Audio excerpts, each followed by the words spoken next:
Welcome to Pindar Poetry. We hope you learned something new.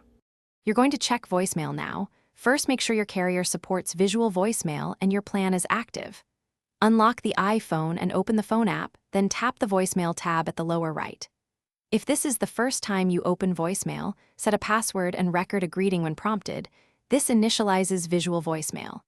Once done, you'll see a list or a setup screen. If you see messages, we move to playing and managing them next. Now you'll play and organize messages. Tap a voicemail to stream it and use the speaker or headset control to change audio output.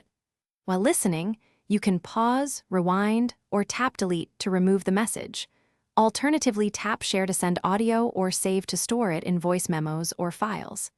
If you need to handle several messages, tap edit or swipe left on an item to reveal quick actions. Make sure to mark important voice. To finish, confirm you've saved anything important and clear unwanted messages to free storage.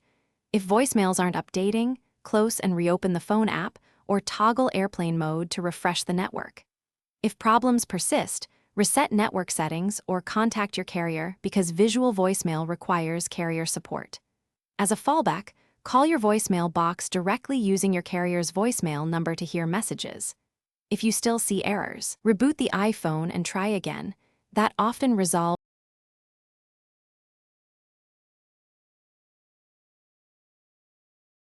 Thanks for watching.